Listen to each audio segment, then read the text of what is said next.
사순절 다섯째 날입니다. 사순절 다섯째 날 함께 드리는 기도입니다. 하나님, 믿음이 고난이 없는 삶, 꽃길을 걷는 삶을 보장하는 것이 아님을 압니다.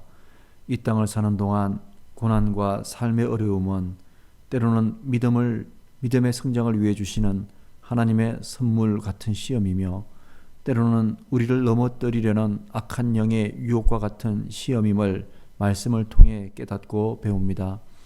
그럼에도 예상하지 못한 고난과 어려움 앞에 저희들은 흔들리기도 하고 하나님의 사랑과 구원을 의심하기도 합니다. 하나님, 저희들의 연약함과 믿음 없음을 불쌍히 여겨 주십시오. 어떤 경우에도 빛이신 예수님을 바라볼 수 있는 믿음의 의지를 주십시오. 하나님의 영광을 노래할 수 있는 소망을 품게 하여 주십시오. 믿음의 의지와 소망이 마침내 실제가 되어 믿음의 증거가 되게 하는 삶을 살게 하여 주십시오. 고난과 어려운 삶의 과정을 통해 부활의 예수님을 증거하는 길이 되게 하여 주십시오. 저희들의 삶이 곧 하나님의 영광이 되기를 소망합니다. 오늘도 삶의 마당에서 우리의 손을 잡고 이끌어 주시는 그리스도 예수님의 이름으로 기도드립니다. 아멘. 오늘 우리에게 주시는 말씀은 요한복음 11장 1절에서 16절의 말씀입니다. 오늘 우리에게 주시는 말씀은 요한복음 11장 1절에서 16절의 말씀입니다. 제가 읽겠습니다. 어떤 병자가 있으니 이는 마리아와 그 자매 마르다의 마을 베다니에 사는 나사로라. 이 마리아는 향유를 주께 붓고 머리털로 주의 발을 닦던 자요, 병든 나사로는 그의 오라버니더라. 이에 그 누이들이 예수께 사람을 보내어 이르되 주여 보시옵소서, 사랑하시는 자가 병들었나이다 하니, 예수께서 들으시고 이르시되 이 병은 죽을 병이 아니라 하나님의 영광을 위하며 하나님의 아들이 이로 말미암아 영광을 받게 하려 함이라 하시더라. 예수께서 본래 마르다와 그 동생 나사로를 사랑하시더니 나사로가 병들었다 함을 들으시고 그 계시던 곳에 이틀을 더 유하시고 그 후에 제자들에게 이르시되 유대로 다시 가자 하시니, 제자들이 말하되 라삐여, 방금도 유대인들이 돌로 치려 하였는데 또 그리로 가시려 하나이까? 예수께서 대답하시되 낮이 12시간이 아니냐? 사람이 낮에 다니면 이 세상의 빛을 보므로 실족하지 아니하고 밤에 다니면 빛이 그 사람 안에 없는 고로 실족하느니라. 이 말씀을 하신 후에 또 이르시되 우리 친구 나사로가 잠들었도다. 그러나 내가 깨우러 가노라. 제자들이 이르되 주여, 잠들었으면 낫겠나이다 하더라. 예수는 그의 죽음을 가리켜 말씀하신 것이나 그들은 잠들어 쉬는 것을 가리켜 말씀하심인 줄 생각하는지라. 이에 예수께서 밝히 이르시되 나사로가 죽었느니라. 내가 거기 있지 아니한 것을 너희를 위하여 기뻐하노니 이는 너희로 믿게 하려 함이라. 그러나 그에게로 가자 하시니, 디두모라고도 하는 도마가 다른 제자들에게 말하되 우리도 주와 함께 죽으러 가자 하니라. 아멘. 오늘 말씀 속에 아주 특별한 한 가정이 등장합니다. 바로 나사로의 가정입니다. 오늘 말씀을 보면 3절에서 예수님께서 나사로에 대해서 사랑하시는 자였다라고 말씀하고요. 또 5절에서는 예수께서 본래 마르다와 그 동생과 나사로를 사랑하시더니라고 말씀하고 있습니다. 예수님께서 아끼시고 사랑하시는 가정이었습니다. 근데 그 가정에 나사로가 깊은 병에 들었습니다. 그 깊은 병에 이제 깊은 병이 들자 그의 형제들이, 그의 자매가들이 이제 나사로를 위해서 예수님에게 사람을 보냅니다. 예수님에게 사람을 보내어 당신이 사랑하시는 나사로가 깊은 병에 들었으니 오셔서 이 나사로를 치료해 주십시오 하고 사람을 보내었습니다.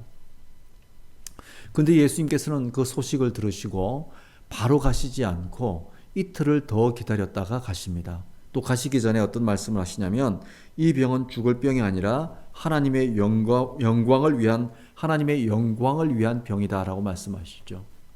그런데 이틀을 더 지체하시다가 나사로를 향해 가시는데 예수님께서 뭐라고 말씀하시냐면 14절에서는 나사로가 죽었느니라 라고 말씀합니다. 나사로가 이틀을 기다리지 못하고 죽었다라고 말씀합니다.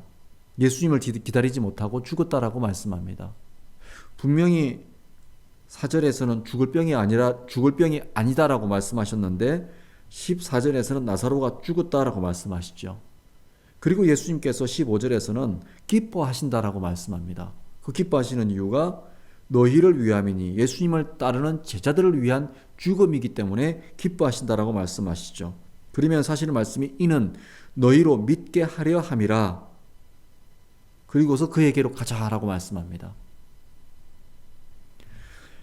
예수님께서 사랑하시는 가정에 닥쳐온 고난과 어려움, 그 고난과 어려움에 대해 예수님께서는 하나님의 영광을 위한 고난과 어려움이다라고 말씀하시고, 그의 죽음이, 나사로의 죽음이 믿지 않는, 믿음이 미성숙한 사람들을 위한 것이기 때문에 예수님께는 기쁨이다라고 말씀하시고, 그리고 예수님은 이제 죽은 나사로를 향해 가자라고 말씀하십니다.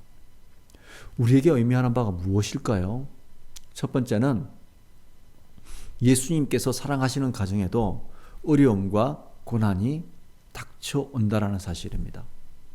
우리는 흔히 신앙생활하면서 고난과 어려움이 없을 것이다 라고 생각하지만 그렇지 않다라는 거죠.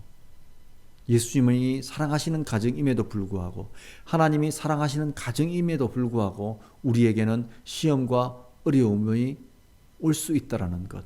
이 땅을 사는 동안에 시험과 어려움, 고난과 어려움을 피해갈 수 없다는 사실을 우리는 깨닫게 됩니다. 그런데 고난과 어려움이 무엇을 위한 것이냐? 무엇을 위한 것이냐로 받아들이는 것이 중요하다는 생각이 듭니다. 시험과 고난이 분명 어둠의 권세로부터 비롯된 것일 수 있고, 또 하나님으로부터 비롯된 것일 수 있는데 우리는 알 수 없습니다. 알 수 없지만 시험과 고난과 어려움을 받아들이는 태도는 우리가 선택할 수 있다는 사실입니다. 시험과 고난이 닥쳐왔을 때 우리를 넘어뜨리고자 하는 어둠의 권세로부터 온 것이라 할지라도 우리가 시험과 고난을 통해서 무너지고 좌절하고 낭망하는 것이 아니라 이 시험과 고난을 통해서, 어려움을 통해서 하나님께 영광이 되는 기회로 만들겠다는 의지를 선택할 때, 그래서 우리가 예수님을 찾을 때 예수님께서는 예수님의 시간에 우리를 찾아오신다는 사실입니다. 비록 우리는 죽을 것 같고 모든 것이 망한 것 같고 끝난 것 같다 할지라도 우리의 선택의 버튼을, 하나님의 영광이라는 버튼을 선택할 때 주님은 우리를 반드시 찾아오신다는 사실입니다. 그리고 이러한 일들을 통해서 우리뿐만 아니라 우리 주변에 또 예수님을 따르고자 하는 사람들에게, 믿지 않는 사람들에게 예수님이 살아계신 주님이라는 사실을 증거하는 계기로 만드신다고 성경은 말씀하고 있습니다. 그러므로 고난 가운데 있다면, 어려움 가운데 있다면, 어차피 피해갈 수 없는 고난과 어려움이라면 우리가 낙담하거나 좌절하거나 어둠의 권세에 눌릴 것이 아니라 하나님의 영광을 만날 기회로 삼는 것은 어떨까요? 우리의 의지를 들여서, 우리의 신앙의 의지를 드리고 믿음의 용기를 내어서 이번 일을 통해서 하나님께 영광이 되는 기회로 만들리라라는 선포를 하고 예수님을 찾으면 어떨까요? 힘들고 어려울수록 우리 더욱 예수님을 찾고 이 사순절 기간 동안 예수님의 십자가를 더욱더 바라보고 붙들므로 마침내 하나님의 영광을 이루며 믿지 않는 자들에게 살아계신 예수님을 보여주는 그러한 기회로 만들었으면 좋겠습니다. 기도하겠습니다. 하나님, 오늘 말씀 중에 하나님이 사랑하시는 가정에도 어려움이 닥쳐오고 고난이 닥쳐옴을 바라봅니다. 하나님, 고난과 어려움, 삶의 위기와 시험은 이 땅을 사는 동안 피해갈 수 없는 저희들에게 삶의 과정임을 배웁니다. 하나님, 그럴 때마다 낭망하고 좌절할 것이 아니라 더욱더 하나님의 영광을 기억하게 도와주시고 하나님의 영광이 되는 기회로 삼는 지혜로운 신앙인이 될 수 있도록 우리를 붙들어 주십시오. 오늘도 믿음으로 앞으로 나아가게 도와주시고 믿음으로 삶의 위기를 이겨내게 도와주시며 하나님께서 주시는 지혜와 성령님의 인도하심으로 삶의 위기를 하나님의 영광을 만나는 기회가 되게 하여 주십시오. 이럴 때일수록 저희들이 더욱 예수님을 붙들고 예수님을 구하고 찾고 두드리는 믿음의 자녀들이 될 수 있도록 하나님 은혜 내리워 주십시오. 그리하여 마침내 승리하는 날 이 믿음의 선택을 통해서 믿지 않는 자가 믿게 하시며 넘어진 자가 일어서는 영광이 있게 하여 주옵소서. 오늘도 주님께 모든 것 의지하며 예수님의 이름으로 간절히 기도드립니다. 아멘.